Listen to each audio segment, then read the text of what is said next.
Welcome to the MedEvidence podcast, hosted by Dr. Michael Koren and Michelle McCormick. MedEvidence, where we help you navigate the real truth behind medical research with both a clinical and research perspective. In this podcast, we'll have discussions with physicians that have extensive experience in patient care and research. How do you know that something works? In medicine, we conduct clinical trials to see if things work. Now, let's get the truth behind the data. I'm Dr. Michael Koren, and I'll be chairing and sharing the stage with my good friend, Dr. Bharat Misra, here for our MedEvidence Hour. And we've been talking about Fibroscan technology, which is a form of what we call ultrasonic elastography, using ultrasound waves to study the liver. And we're looking at it particularly for fatty liver disease, which we will talk more about, but it's a real scourge right now. So Dr. Bharat Misra is here to join me, and we were talking about the value of this technology and the fact that lots of folks don't get it because the reimbursement to practices is so poor. But we do have this technology available in the research setting.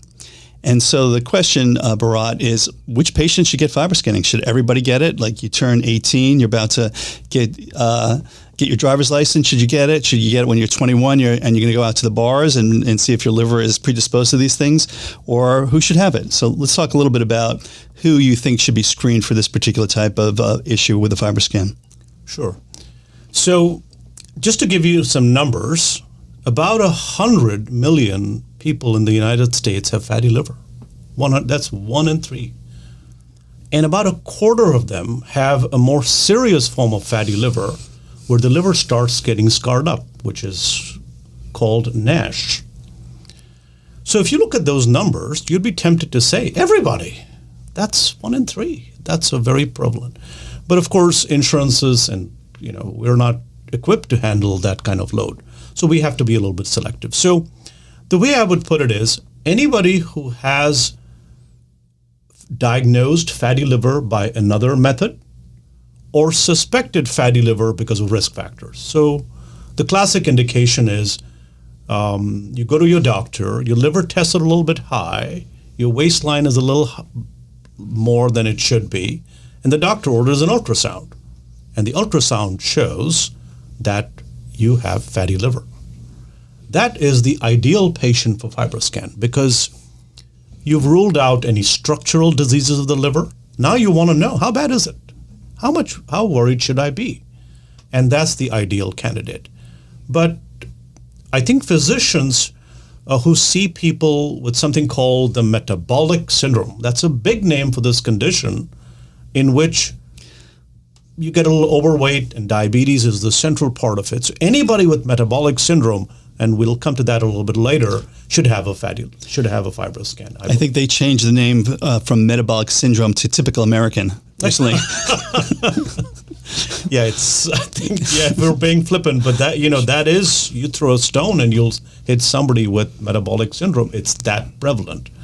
And in addition, if you have had, for example, even a liver biopsy done, the gold standard test, well, 2 years later, you go to see a doctor and you ask them, how's my fatty liver? Well, you can't do another liver biopsy. You do a Fibroscan. The advantage to a Fibroscan is it can be done repeatedly. You get a sense of whether what you're doing is working or not. So suspected fatty liver or fatty liver diagnosed by any other methodology should be followed up, in my opinion, with a Fibroscan. And you have your baseline, and then you can repeat it every 3 years, for example, and see how you're doing. So should we be going to flea markets and screening people? Should primary care physicians be ordering this routinely? Give us a little bit more insight into the setting that you see is best to use this technology. As we had mentioned, this could be everybody. So clearly it's an underutilized test.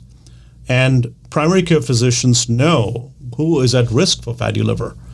And they should be ordering this test on all those patients. Well, who are those patients?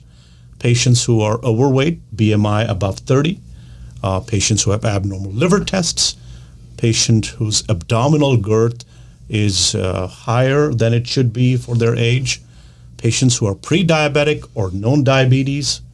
That's the patient that should get a Fibroscan.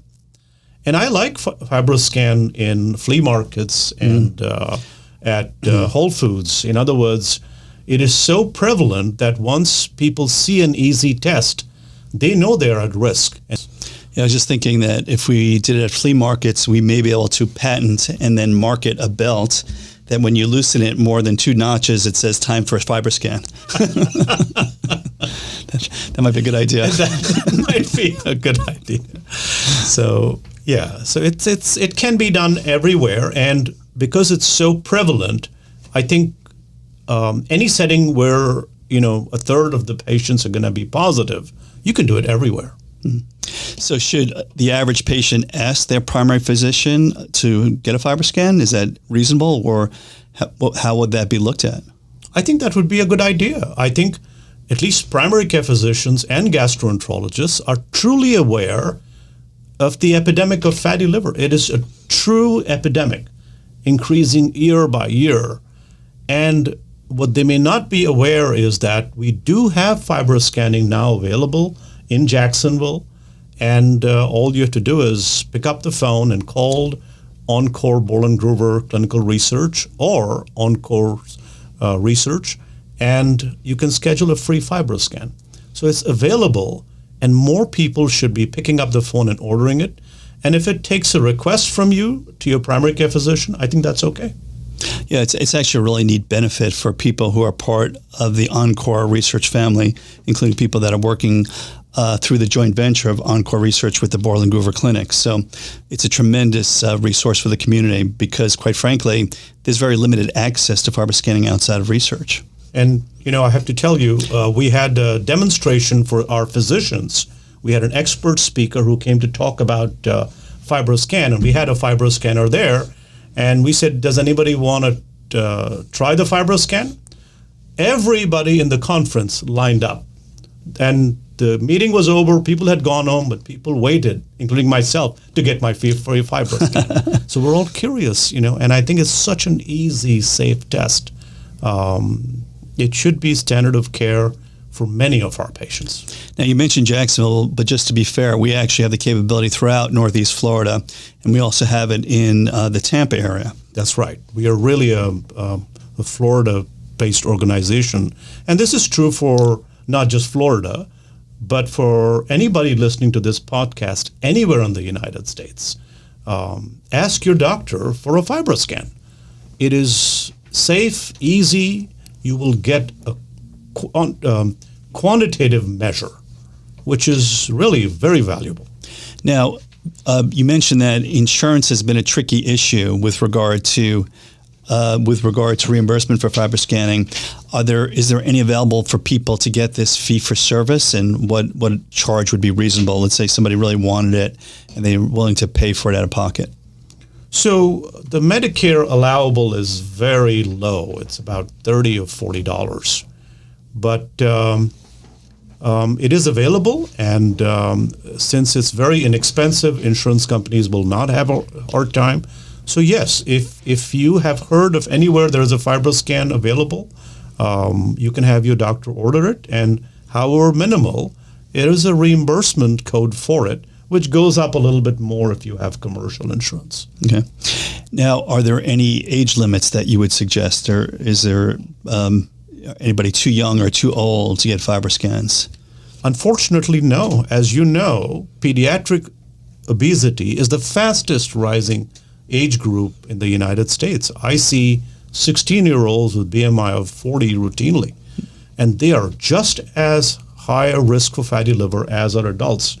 So, you don't want to do it in babies, but I think maybe starting in the teenage years, anybody who's overweight and is at risk should have this information.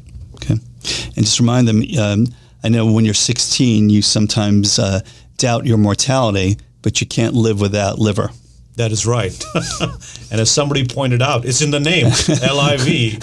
So, okay, there's some truth to that. So again, for those of you who are younger out there that think you're indestructible, here's a bulletin. You're not. And knowing about things earlier rather than later may be a motivation to get on the right track. So let's talk about one last thing before we change segments, which is with the fibroscanning. are there any particular providers that have more or less expertise? So, for example, are there standalone places where you can get it, or is it something that has to be only through trusted physicians? How do you know you're getting good data? And then the other thing I'd like for you to follow up in is, okay, you have an abnormal study. Do you freak out, and what are the next steps? Okay, so Fibroscan is not very prevalent, as we had mentioned in the numbers. And Borland Groover has one. ENCORE has a couple of them. And there are freestanding facilities that only do Fibroscan. In some other states, they advertise on billboards about doing Fibroscan. Again, it's so easy to do. A standalone center can very well do it.